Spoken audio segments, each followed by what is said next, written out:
I knew my son's new wife wanted something from me the first time I saw the way she looked at my house. Not at me, not even at my son, but at the bricks, the wide porch, the oak trees I planted with my late wife. Her gaze wasn't filled with love or admiration. It was hunger, and 2 days after their wedding, she proved me right. She showed up at my door with a notary and a stack of papers, expecting me to hand over the home I built with my own 2 hands. My name is Edward Thompson, but most folks in town just call me Grandpa Eddie. I'm 74, long retired, and still living in the house I raised my family in. I laid its foundation myself back when I was young, strong, and newly married to my Margaret. She's been gone 10 years now, but her touch lingers everywhere.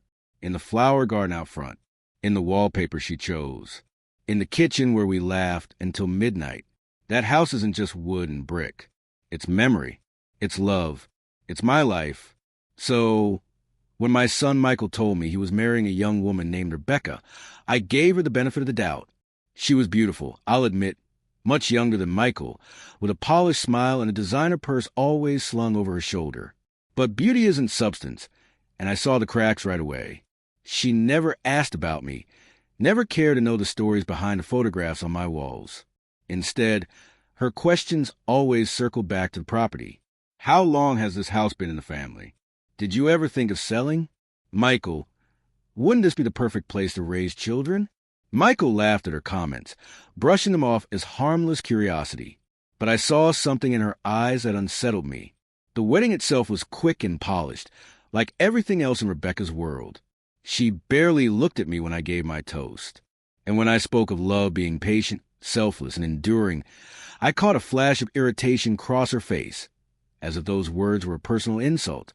2 days later, the truth came knocking. It was mid-afternoon. I was in my armchair with a cup of tea when I heard the sharp rap at the door. Opening it, I found Rebecca dressed in a cream-colored suit, her hair pinned tight. Beside her stood a man with a leather briefcase. "Good afternoon, Edward," she said smoothly. "This is Mr. Callahan, a notary public. We're here to go over the transfer of your house." I blinked. Transfer my what? She smiled thinly and tapped a stack of documents the notary pulled from his case. The house? Michael, and I need somewhere proper to start our life together. This place is far too big for you. All you have to do is sign here, and the deed will be in our name. I set my teacup down hard enough for it to rattle. "Young lady, this house is mine. I built it with my own hands. You have no right, no decency to ask for it." Her smile faltered, revealing the steel beneath. "Don't be dramatic. You're old, living alone. Wouldn't you rather downsize, move somewhere easier? You wouldn't want to be a burden, would you?" That word burden burned through me like fire. I stepped forward, my voice steady. "Tell Michael if he wants to talk about my house. He can come himself. But you get off my porch before I call the police." The notary snapped his case shut, muttering apologies. Rebecca glared at me, her eyes cold and sharp. "This isn't over," she hissed before storming away. That night, the phone rang. Michael's voice was tired. "Dad, Rebecca told me you yelled at her today. She brought a notary and tried to trick me into signing over my house." There was silence, then a long sigh. "Dad, maybe she has a point. That house is too big for you. You could live somewhere smaller. Let us take it off your hands." My chest tightened. "Michael, are you even hearing yourself? This house is where you grew up, where your mother lived, and you want to just hand it over because your wife says so. Don't twist it, Dad," he muttered. "We just want what's best." For who, Michael? For me? Or for her? The line went dead. The days that followed were suffocating.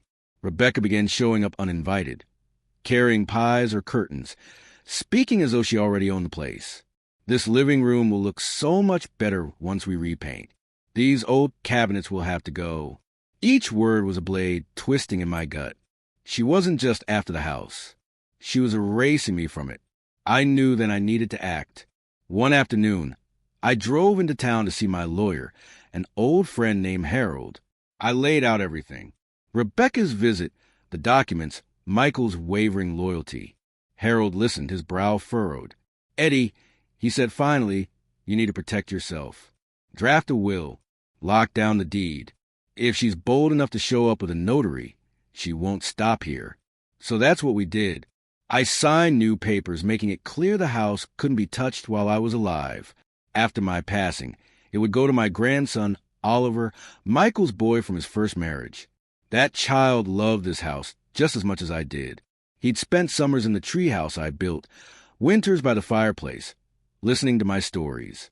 I knew he'd honor it. The very next week, Rebecca returned. This time, Michael was with her. Dad, he began awkwardly. Rebecca, and I think it's time. You shouldn't be living here alone. Just sign the papers. I stood in the doorway, the will tucked safely in my desk upstairs. No, Michael. This house is mine, and one day it will be Oliver's, not yours, not hers. If you can't respect that, then you're not the son I raised. Rebecca's face twisted in fury. You selfish old man.